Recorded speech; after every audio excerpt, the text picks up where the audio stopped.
Are you nervous about your upcoming hockey tryout or just want to make sure you're ready to make the team you've been dreaming about when the time comes? Main camp and tryout season can be nerve-wracking for a lot of people, filled with distractions, and I know all you goalies want to make the teams you're trying out for this year. So in this video, I'm going to provide my 4 best tips that I've used throughout my whole career to make a good first impression on the coaches, propel me ahead of the other goalies at main camp, and ultimately give you the best odds of making the team you're going to be trying out for. All of that coming up.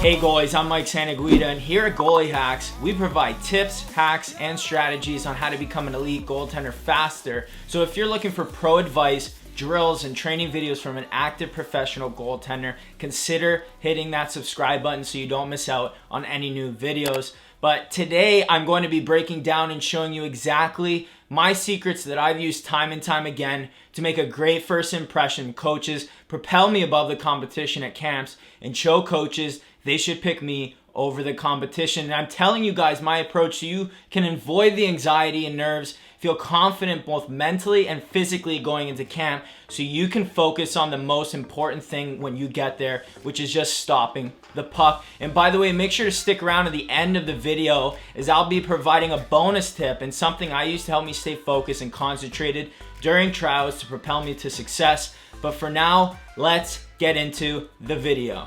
Tip number 1 is preparation. And George Washington once said, if you fail to prepare, you are preparing to fail. First and foremost, you need to prepare physically for the challenges that lie ahead of you. Do you have camp off-ice testing? Do you know what that off-ice testing is going to be? Usually teams will tell you in that case you want to make sure you're preparing for those off-ice tests. Especially if you know the off-ice testing format beforehand, you definitely want to make sure you go prepared to do well in those tests because the coaches are tossing it up saying, hey, this is what we're going to be doing, and it shows maturity, it shows responsibility, and attention to detail when you show up to camp ready to do well in the tests that they've established. And then when it comes to off-ice training, you got to be putting in the work over the course of the summer leading up to camp, identifying any areas you were weak last season and building out your strengths and conditioning across the board so when you go to camp, you feel good physically about the challenges that lie ahead of you. That way when you get there, you're strong, you're fit, you're physically ready to compete as hard as you can so you can outwork the competition.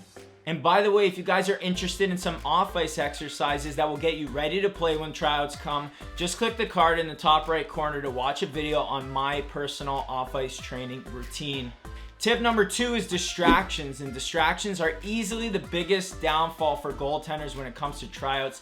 And goaltenders who have the ability to avoid these distractions and focus on doing their job, which is stopping the puck, will have the most success when it comes tryout time. So the way I like to put it is instead of trying to put out the fire before it starts, try and avoid the fire altogether. So the 2 most common distractions I notice at tryouts are number 1, watching the other goalies and judging yourself and comparing yourself to them while you're on the ice and while you're playing and practicing. It's okay to want to compete harder than them and to be competitive about wanting to beat them, but don't just stare at them and watch them make saves and you tell yourself, oh, I wonder if I'll be able to do that, right? So in my opinion, try to avoid just watching the other goalies and creating thoughts of self-doubt in your mind. Avoid watching them altogether really if it distracts you too much. When you leave the net and go to the corner, don't even look at them make saves, right? Look at the groups of kids or just off the goalie so you're not constantly staring at them. We want to be focusing on our job and how we're going to be making that next save, not focusing on the other goalies there, right? And number 2 is watching the coaches and judging yourself while you're in a game or drill in between reps, right? Kids have a bad tendency to watch the coaches after they give up a goal, during the play, after a shot, because everyone wants to know what the coach is thinking. But to be honest, that's really none of your business, and it's a huge pitfall for most amateur athletes. He's out there to judge if you can help him win games, judge if you can help his team be successful, and in order for us to show him that, we need to be focused on every shot and how we're going to stop that puck, not wondering what he's thinking of us. So if we just avoid looking at the coach, have faith in our process of just taking one shot at a time and focusing on stopping one puck at a time, well, when the camp is all said and done, or the ice session is all said and done, I bet you're going to be in a much better spot and going to have shown much better than if you would have been distracted and been staring at him the whole time. So Just understand that these distractions can take your mind away from the most important thing, which is just being in the moment and focusing on stopping each shot one at a time, focusing on how you're going to make that next save, and you need to be mindful of avoiding these distractions to make sure that your mind is staying present.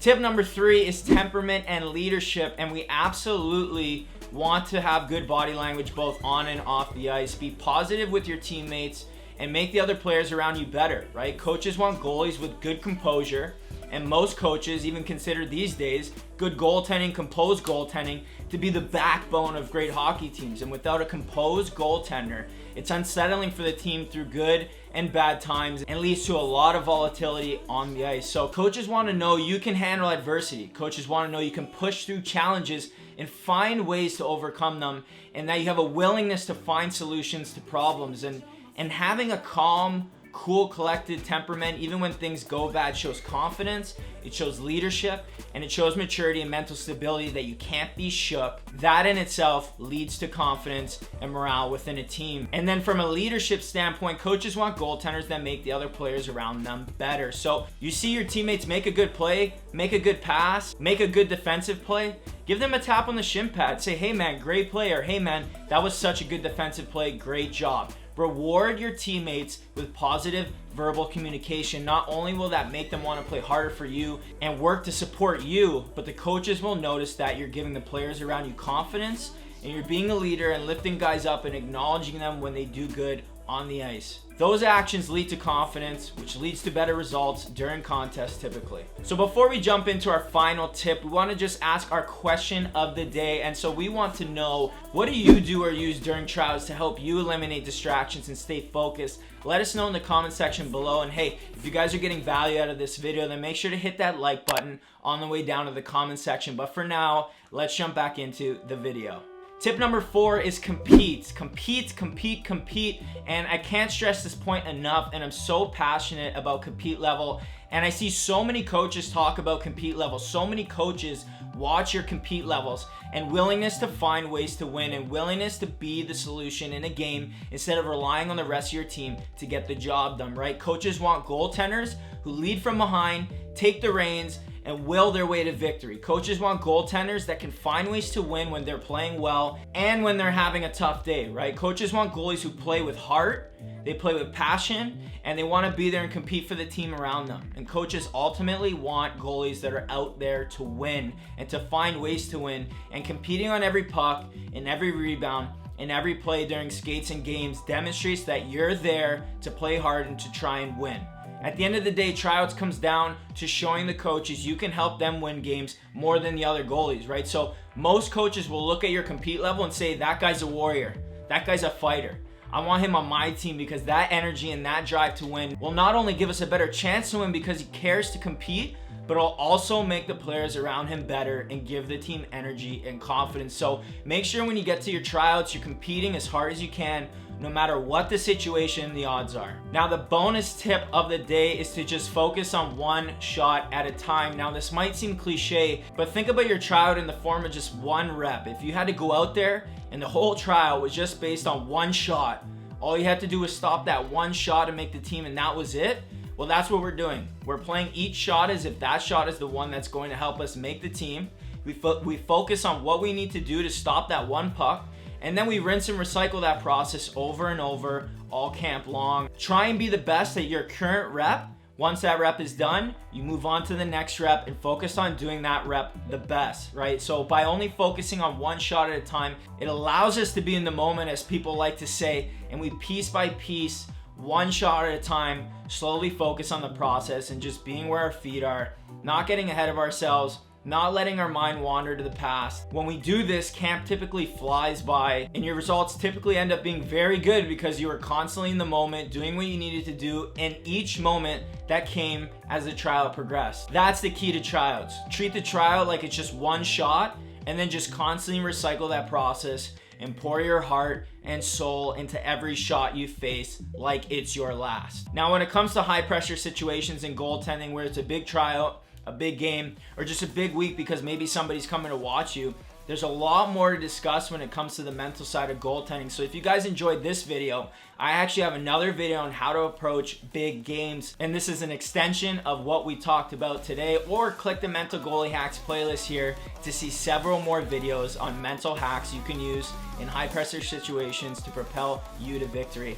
And if you haven't yet, make sure to hit that subscribe button to get new videos every Thursday morning. I hope you guys enjoyed this one today. I'm Mike Santaguida, and I'll see you in the next video.